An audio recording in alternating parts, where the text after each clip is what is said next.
Hey everyone, welcome to my bi-weekly book ramblings. This is the mid-April edition that is kind of also very close to the end of April and oh my god, where has this year went episode. I want to talk with you about the books that I've read over the last 2 weeks, and there have been some really interesting ones. But before I forget this, because I will if I don't talk about it right now, if you haven't already, I had a great conversation yesterday. Well, I'm saying yesterday. By the time you're watching it, yesterday, by the time I'm filming this, in a couple of hours. So I had a great first episode for Reading Across the Shelf, which is my series where we are talking about diverse books and diversity in reading and different diverse tropes and authors and just topics across any genre, really. And yesterday was a kickoff conversation together with Ursi from Cersei's Booked, Joanna, Chaz from Bookish Chaz, and then Philip Chase as well. Since I'm filming this before the live conversation is happening, I'm assuming we will have a great time. But if you didn't join live yesterday, definitely go back and check out the recording of our conversation. Editing Josephine here. Hi. So just a quick update. By the time now that I'm talking now, we had the conversation. I can confirm it was amazing. So definitely, if you haven't already, go check out the live. I mean, I can only recommend it. Completely unbiased, of course. Okay, but now really to the books. Since the last time we checked in, I finished Thinner by Stephen King, which is this beautiful edition here. And just in case you don't know what Thinner is about, it's about a little bit overweight guy who is in a car accident with a Romany woman and he kills her. And then later in the trial, he basically gets away with no issues at all. And the book starts right after the trial when a man walks up to him, which is a family member of the woman he killed, and basically curses him with the word thinner. Thinner is pretty close to Roadwork when it comes to how the story is told. Personally, I think, though, Roadwork is by far the better book compared of the two. It's kind of funny when you think about it. Long Walk and Running Man are similar, and then Roadwork and Thinner are similar in the way that, just in the way the story is told. With Thinner, you are in the head of Billy, who is the guy who is cursed, and he becomes, well, as the title of the book says, thinner and thinner and thinner. For me, out of the 4 books that Jake and I have been reading as part of the Richard Bachman read-along, this is currently the last place, because while I like this, you're in Billy's head and you're learning about the curse as you move along and you slowly see where this is going. It is, for me at least, Jake completely disagrees with me on that, which is fine. But for me, the pacing in this book is really uneven. So like it picks up and then something happens and then it's a lot of meandering again. And then something happens again and then it's a lot of meandering again. And the other problem that I had, I've read this before, so this is a reread for me. It was a long time ago, so I didn't remember everything at first. But about halfway through the book, I remembered how the book is going to end, and yeah, that kind of destroyed it. Anyway, if you've never read it, give it a try. It is a good Bachman book, and it is not as extreme as Roadwork when it comes to being in that person's head. So what a lot of people say negatively about Roadwork, that it is meandering on, it's not as bad in this one, because you have things that actually move the plot forward and where it's a bit faster. So you don't have an entire book that is like Roadwork. You have breaks between those, right? So it makes it a bit easier to get through. The next book was unexpected. Yeah, I think that's how you can say it the best way. And that is The Grace of Kings by Ken Liu. This is the UK edition that I really, really enjoy. The US edition is very different from this one, and I find it interesting, the conversations about the covers. Like, what side are you leaning on? Do you like the UK version better, or do you like the US version better? I'll put the US version right up here so you can see that as well. I'm team UK cover.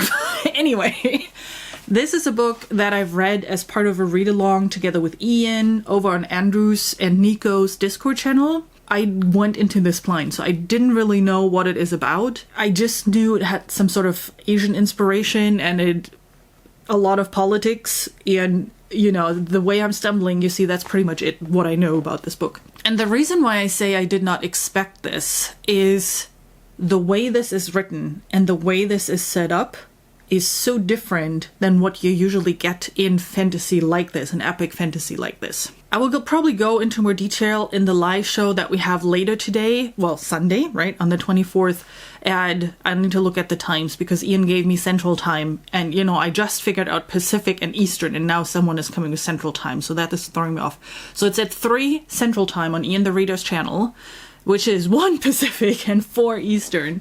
So, you know, whichever time zone you're in. I think the only one we're missing now is Mountain, which would be 2 Mountain Time. So I have all the time zones. Nico, Ian, Pete from the Ponderings of Pete. We will talk about the Grace of Kings later today. So definitely join us in the live stream to get a few more detailed insights on what we think about the book. But just to summarize, I'm having a hard time describing this without spoilers and without going into detail. But this was phenomenal. I loved every little bit of it. The one thing that I say, though, is you have to let go of fantasy conventions because the way it's written is different. And I don't mean that in the, ooh, it has flowery prose or it is very ambitious kind of way. Not at all. What you read here is based on the Asian culture. And that is very prevalent in the writing style, in the whole setup of the book, the world, etc., and how the characters behave. And that is just very different to what, if you are a Westerner like me, what we are used to. So there's a lot of detail in here. A lot of it is not even important. It's just to show you how vast that world is and how much has already happened and how much history there is to this world, and to help explain a little bit better where our 2 main characters are going and what their goal is for the world they live in. Those 2 main characters also are incredible. There's such a great dynamic between the 2, and they're so different from each other, which makes for really great entertainment because you get a really good variety of character types. So depending on what you like in a character, you're very likely going to find someone in this book that you vibe with and that you really like following. So there are 2 main characters, as I already said, but there are some really great, I don't even know if I want to call them secondary characters because they're very important, and there's also a lot of conversation around those characters in those books, and they are very crucial for the main characters. So anyway, a lot of rambling around again. Well, hence the name of the series. So I'm just staying on brand, people. But I love this book. I really enjoyed it. The only reason I gave this 4 stars instead of 5 is the ending for me. So up till the last 100 pages, I was so there. I was loving it. I was celebrating it on the Discord channel, and I was always sitting there like, oh, this is awesome. This is awesome. This is awesome. And then the end came, and I was like, no, that's kind of vanilla. The ending was, while not bad, it was a good ending. I just thought, given the whole rest of the book, I thought it was a little bit too predictable and a little bit too tame. And it's good and bad. It's good in the sense of I don't have to jump right away into book 2 because it's a closed out. It's like its own book. You know, there is something that will happen going forward, and there is definitely enough to continue down the series, but it's not a cliffhanger ending. I don't know. I was just a little bit like, okay, you know? All right, the next book that I briefly talked about in an earlier episode, but I was just in the middle of, but I finished now, is Blood Dazzler by Patricia Smith. And this is a book of poems from that Patricia Smith wrote all around Hurricane Katrina back in 2005. I'm not a big poetry person. This is my first actual poetry book that I've been reading, aside from the stuff that you have to read in school. And I'm really fascinated by it. Not that I'm going to be like a poetry reading only person going forward. There's just so much of the stuff how I can handle, but it definitely intrigued me enough to be excited about other poetry works going forward as well. Again, I'm no expert in poetry, but one of the things that I really liked about this is that she included different styles of poems, so different verse styles. I'm not sure if that is the technically accurate term, but it was very clear that she used different ways of not just rhyming, but of, you know, bringing kind of a beat or a sound into the poem. And I found that very fascinating to see those different options that you have as someone who writes poems. And that probably sounds incredibly naive now that I'm saying that for someone who is more versed when it comes to poems. But again, keep in mind, this was my first poetry book, and I actually have no clue, you know, about poems at all. But I was incredibly fascinated by the way she used language to paint pictures, and I was able to see what happened to the individual people that she wrote about, or to in general, like the scene that she was describing. And it was so vivid and so strong for me that I was sitting here and was just feeling sick to my stomach, and it was scary at times and was just incredibly eye-opening. And I never thought that poems could do that. So I'm so excited that I got to read this book, and I'm so excited that I picked it up and actually did, and that I was curious enough to step out of my comfort zone with this one. And I'm definitely excited to read more poetry going forward. Another book that should be familiar, which is High King's Tomb. And I'm, again, keeping it short, so I'm very slowly making my way through the audiobook of book 3 in the Green Rider series. The reason why I haven't listened much to the audiobook and why the progress is very slow is usually I listen to the audiobook while I'm at work when I'm doing something dull, like, sorting a spreadsheet or something. But for whatever reason, the last weeks have just... there was no such thing for me really to do. And it was, too many meetings that could have been emails, how this is at work. So I actually didn't make as much progress. But I'm in the last 30-ish%. And this pace is now really picking up. So we're getting to the final piece of what this book is really about. And we're getting a little bit away of all the world introduction and, hey, get to know, the whole history and what this whole series is about. We're getting away from that, and we're getting to the actual plot point of book 3. And it's becoming fast-paced and really good right now. And it's the favorite part of this book for me too, the ending, really. I might actually switch to the physical book now from audio to really experience it and enjoy it, and just finish out the story. Because in a week from now, is it in a week from now? Whatever, on May 1st, we have a live show for this where we talk about it. I need to be done by then. And I've been reading through this for over a month now, so it's about time that I'm just finishing this out. Okay, another book that I'm in the middle of reading is Sorcerer to the Crown by Zen Cho, and I hope I'm pronouncing this right. Please let me know if I don't, down in the description. Which is a book that I got as one of those daily Kindle deals a couple of months back, and at the same time, a couple of other folks bought it as well. So Cait Coy suggested that we make a buddy read for that a little further down the road, because all our TBRs are always way too big.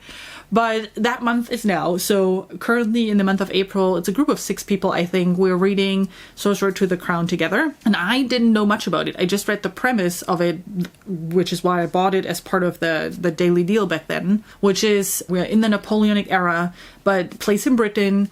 And it's kind of like a historical fiction with magical elements. We have a Sorcerer Royal, which is kind of the highest position among magicians. Not everybody can be a magician. The problem is that the magic is starting to disappear, and the magicians basically don't have what they need to, do their job. That is one problem that he wants to. His name is Zachary.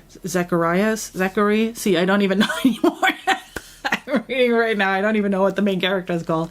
Well, but, he's trying to solve this problem. But at the same time, he has to fight off all the doubters that don't want him to be in this position because, and that's also something I thought would be interesting, or an interesting premise in the book, because it is very true to that time back then with racism, and women, oh God, don't let women do anything. They're way too fragile. He is not a typical British person.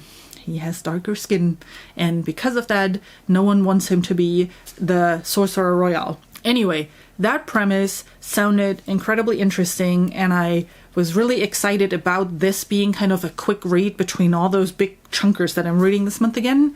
And unfortunately, it did not turn out to be that, because it's written in what I've been told is Regency English. So I'm struggling with that really badly, and I have situations where I just have to read the same paragraph multiple times, and that just takes away from the joy of the book. I'm having a hard time getting into the story because of that. What I can see though, like if I understand things, and if I don't have to be like, what does this mean now, and have to go back, what I see I like, I just have a hard time seeing it. So I'm on the verge of DNFing it. I don't know if I want to continue and struggle through this, or if I'm just like, you know what, it's just not the right book for me, and be done with it. Because it doesn't help, right? It doesn't help with fully enjoying the book. And that, is a bummer, I think. There's another nonfiction book that I'm reading, which is called Product Marketing Misunderstood. Very job specific, so I'm not even going to cover this at all here, because I have a feeling the majority of you are not at all interested in this book. So that's what I finished since last time and what I started since last time. Just to finish it out, what I'm planning on reading next is, for one, there's a book that I also bought as part of a random Kindle deal, and then I saw that they're doing a book blogger tour for that book as well. So I signed up for that and then realized, it's already early May, so I'm squeezing this 500-page book in as well, and that's called Where Shadows Lie.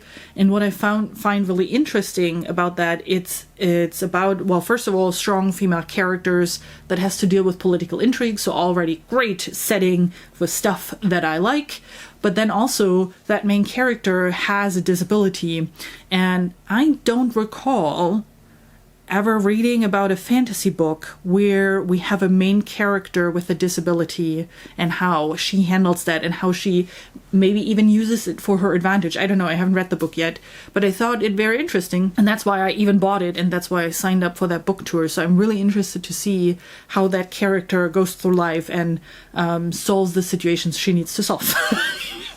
And then the other book that I hope to at least start in May is The Name of All Things, which is book 2 in the Dragon Chorus series by Jen Lyons. And I'm really excited about that one because I love book 1 and I want to continue with book 2, and these are at least not as big as the Dandelion Dynasty, so I might actually get through this whole thing. Alrighty everyone, what did you read over the last 2 weeks? What's the next book that you're going to read? Let me know down in the comments. Thanks so much for spending time with me and listening to me rambling about the books that I've read. I really appreciate it, and then I hope I see you soon with my next video. Bye!